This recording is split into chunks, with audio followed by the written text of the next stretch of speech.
All right, all right, all right. Hey, how's everybody doing this afternoon? That's good. My name is Nataki Rose, and I'm One Fair Wage National League organizer. Today, we are celebrating Black Women Equal Pay Day. And I'd just like to thank everybody for coming and showing up for us today and celebrating and lifting up Black women today in their wages in the city of Chicago. So right now, I'd like to thank Peyton, the owner of Truth Restaurant, for letting us be here. Peyton is the small business owner. And I'd like to, is Peyton here? She's working. Okay, okay. And I'd like to thank Miss Moye, Miss Yvette, come up here, please, from the Corey, and want to recognize folks that have their business. Miss Peyton, please come up here. Hey, Miss Yvette, please come up here. These are two Black women that have their business in our communities, that's employing people in our communities, that have well-established business in our communities. And I just want Miss Payton to come up and give her a shout out. Well, hello everyone. Welcome back, Mayor. I miss my mayor. He's been summoned to come here today. You know, I want to thank everyone for supporting small Black businesses. It's hard on us. You know, I tell the truth. That's why I name it the truth. It's very difficult for us. The resources, I was speaking to Richard yesterday, the resources for small Black businesses is not the same. So it's very difficult as we support the Chicago Workers' Right Week. I'm all in favor of giving raises. We work hard, but we are limited.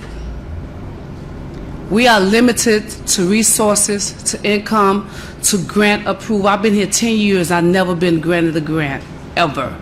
And I done applied about 3 or 4 times. And it broke me down to tears yesterday when I spoke to Richard.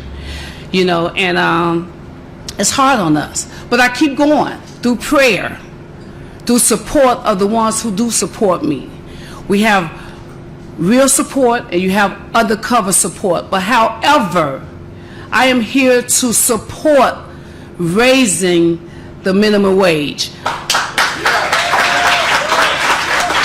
As I was speaking to Richard yesterday, I have been paying over minimum wage for 10 years. Wow.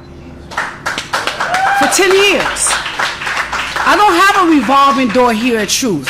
Why? Because I respect my employees, my staff, and whomever come in here. I respect you all. Because we all are human, right? I've been summoned too. So I'm in all favor of whatever it takes to make our staff happy. They have families. We have limited resources on health benefits. So they need money to take care of their families, right? So I'm here to support whatever I can do. And, you know, and whenever you need Truth establishment, I'm all in favor. I thank you all for coming to Truth Restaurant. I worked very, very hard. And I just ask you all just not to support on days like this. You all come out and support us. Yeah. We got good food, don't we? And your new location on 57th Street. I have a new location. I've been granted 57th Street Beach. Yes. I applied for that 3 years ago. Yes. And I finally got that support from the Park District in the city of Chicago. Yes. Raising wages and growing. What you say, Richard? Raising wages and growing. Raising wages and growing. And I'm not going to stop here. I'm not going to get discouraged. But I ask you all, don't make today your last day. You all come out and support me.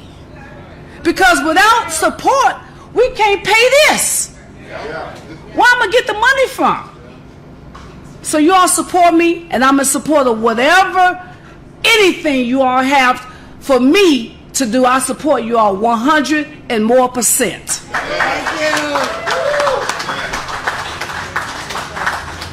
Hi, I'm Yvette Moyo, and I'm also a business owner, and I echo Peyton's comments that it is not easy. In recent years, we've gone from hourly wages to a consortium of people that some are in the room called Momentum that actually manage our activities at the quarry where you rent our space.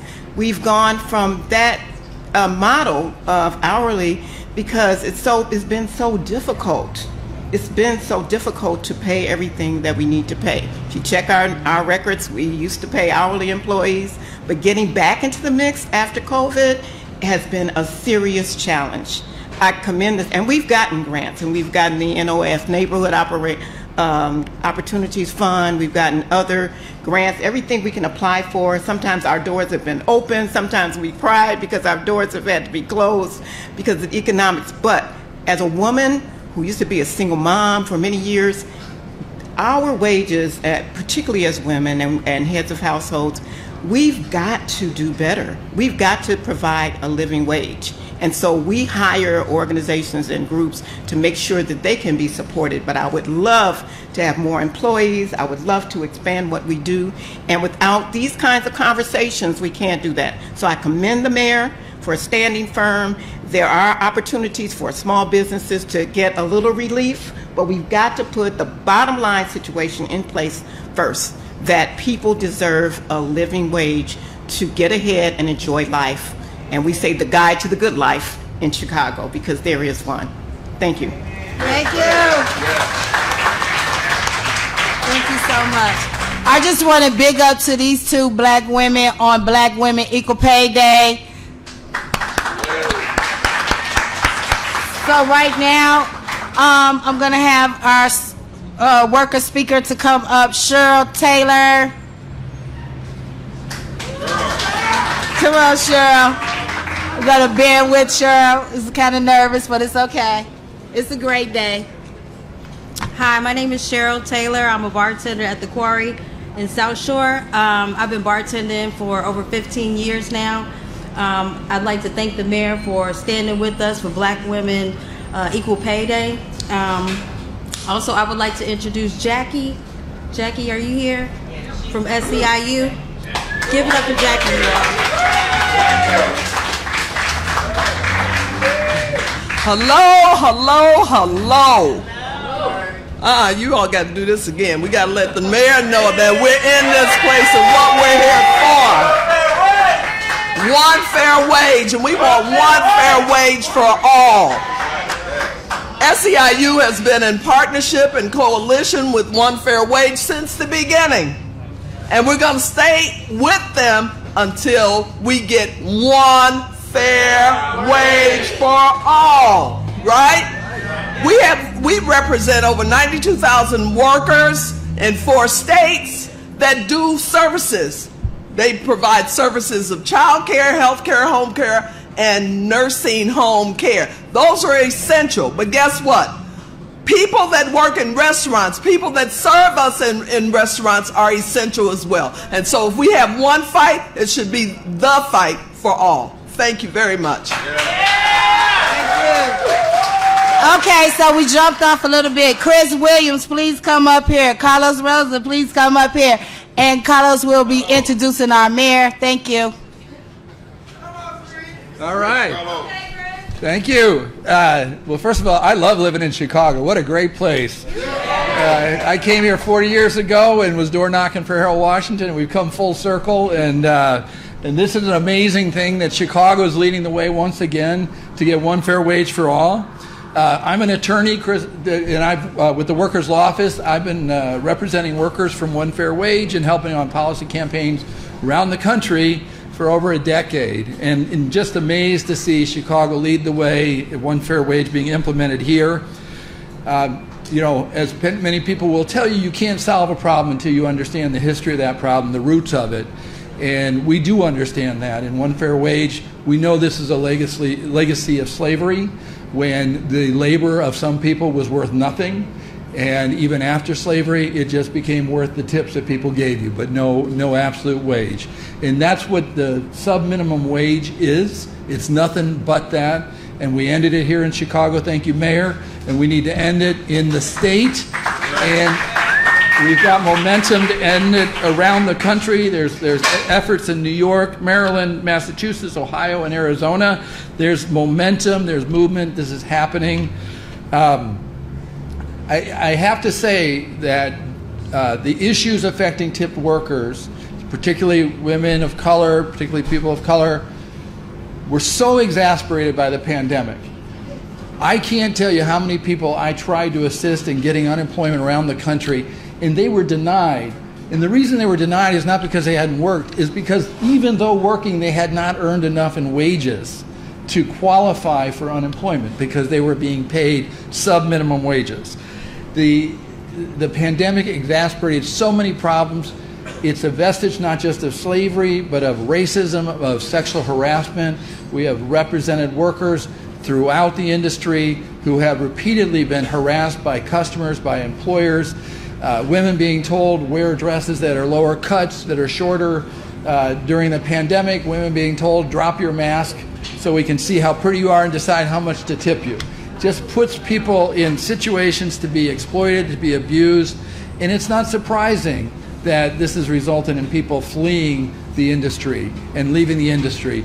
Leaders like The Truth Here, restaurant owners who recognize the importance of work, the value of work, and are willing to pay the full minimum wage are bringing people back in. I think Peyton said there's no revolving door here. I believe it. This is what we need around the country. Thank you, Mayor. Thank you, Chicago, for leading the way. Good afternoon. My name is Carlos Ramirez Rosa. I'm the alderperson of Chicago's 35th Ward on the Northwest Side, and I'm so happy to be here at Truth Restaurant on the South Side, marking Black Women's Equal Pay Day. Equal pay for Black women is an issue that needs to matter for all of Chicago. It needs to matter for Latino Chicago. It needs to matter for white Chicago, Asian Chicago. It needs to matter for men, women of all colors, because it is a travesty that in this country, Black women only make 62 cents of every dollar that white men make. That is wrong. It is a legacy of discrimination, and it must be addressed. And so here in the city of Chicago, we started fighting for one fair wage for the restaurant industry with tips on top over 5 years ago. And it was Black women like Nataki Rhodes who were at the forefront of that fight, because they knew that if we wanted to address, give it one more big round of applause for Nataki Rhodes.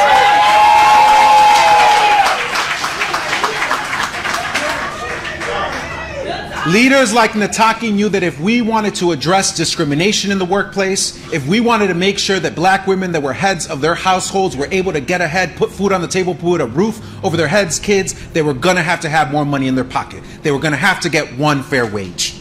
And so in the restaurant industry, 56% of tipped workers are women, and 47% of tipped workers are Black and brown women.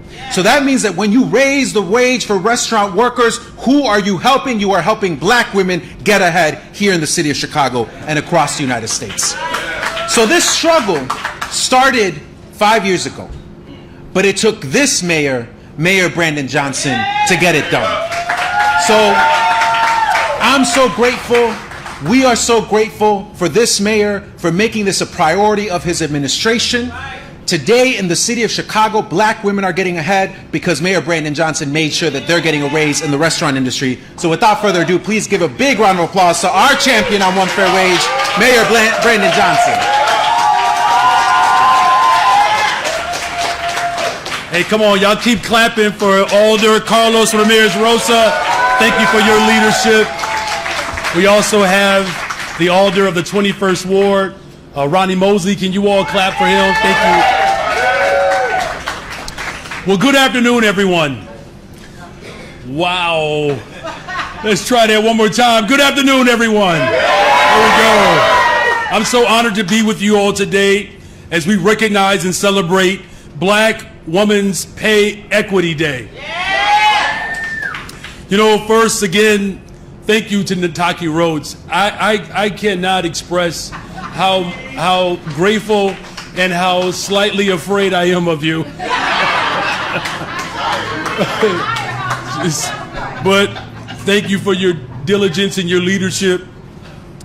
And of course to Peyton, let me tell you something. The way black women do stuff, black women are the only creations on the planet that can take the food of another culture. I'm gonna just say it. This is the best black Italian restaurant I've ever had.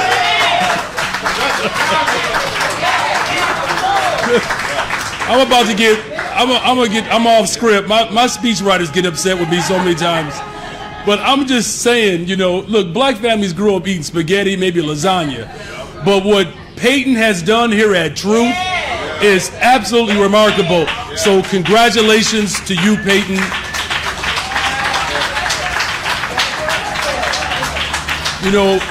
Peyton was with me from the very beginning, supporting my quest to become mayor, and the least we can do is to make sure that her business can expand. And so I'm happy that you are loving our people enough to take your brilliance and your talent to carry it out through this incredible establishment. Again, to everyone who has been here, who's been a part of this fight for pay equity, and not just our city, but across this country. It's quite fitting that this year's Black Women's Pay Equity Day falls in July. July 1st, you all know that the minimum wage ordinance went into effect, increasing the minimum wage to $16.20. Ensuring that minimum wage is no longer tiered by large or small businesses. And the one fair wage pay bumps will continue over the next 5 years until every tip worker in the city earns a full and fair minimum wage. Restaurant workers will continue to earn their tips on top of their pay increase. And it's only appropriate that we celebrate this hard-fought victory on Black Women's Equal Pay Day. Because you all know it is the hard work and the brilliance and the ingenuity of black women that have saved this democracy. And we're going to need you to do that again, sisters. But it also represents the nation's first of real opportunity for us to break down these institutions of racism. And making sure that black women in particular are not just hired, but they're paid what they are worth is important to me as not just mayor of the city of Chicago, but as a black man. And one fair wage is critical for leveling the playing field of Chicago, ensuring that a living wage for the city's tip workers, of which Alderman Rosa has already articulated, 40% of whom are people of color and 50% of whom are women. And despite progress in Chicago, black women still face significant disparities. Those disparities are not just here in Chicago, but they are nationwide, earning just 62 cents for every $1 paid to a white man. This is not just about creating real economic opportunities for our community, but this is about making sure that there's real financial stability, security, and reliance to make sure that there are greater protections in the workplace, particularly against harassment and retaliation. I can go on, but I will close with this. I'm happy that we're not only celebrating the fact that we have this great moment with one fair wage for all, but I'm also happy that we are celebrating the Chicago paid leave and paid sick leave ordinance that passed last year.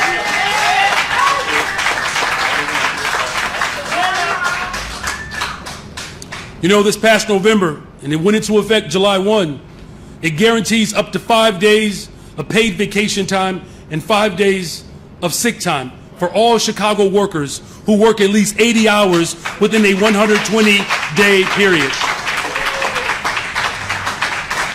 But we must continue to fight for pay equity to protect the rights of black women in the workplace. And we must create better economic opportunities for future generations to come. Now, as a West Sider, I don't always quote South Siders, but I'll do it this time.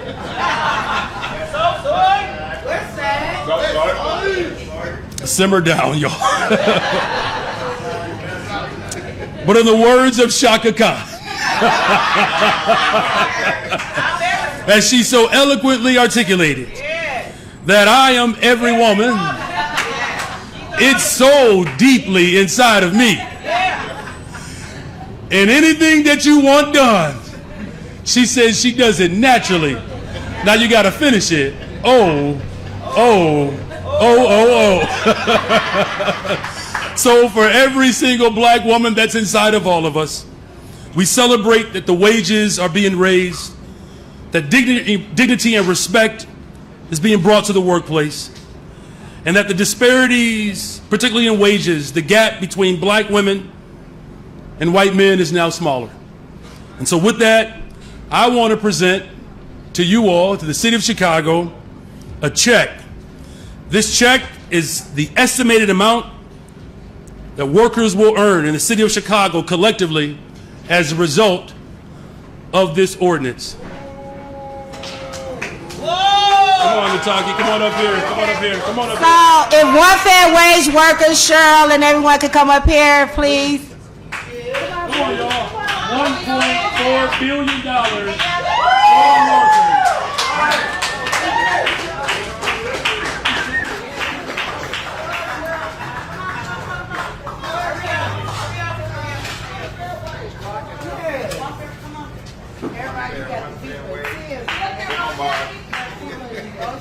Where's Jackie Algie? Come on, Jackie! Reverend Wilson!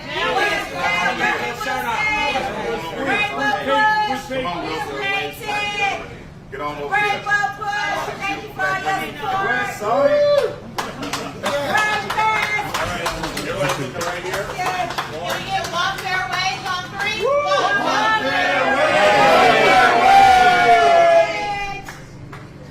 All right, thank you all. Congratulations.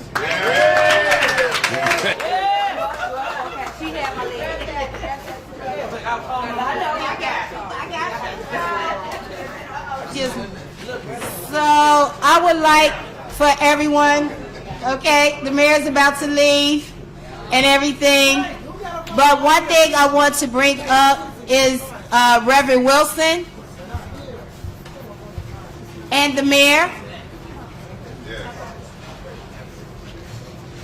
This is your part of joy. We're presenting him with Women's Equal Pay Day recognition. Don't act too surprised. Thank you. On behalf of One Fair Wage, Reverend Jesse Jackson, who would be here if he were not otherwise engaged, we are so excited to present to the first mayor to really push through this kind of ordinance in a city, and we need it in cities across the country. This is a certificate of recognition to our mayor, Mayor Brandon Johnson.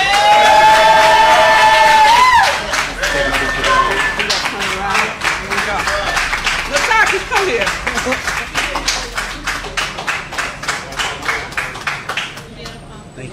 Thank you. Mayor, can you talk a little bit about some of your call, what you anticipate talking to the president about tonight? Yep. Thank you for coming out, everybody.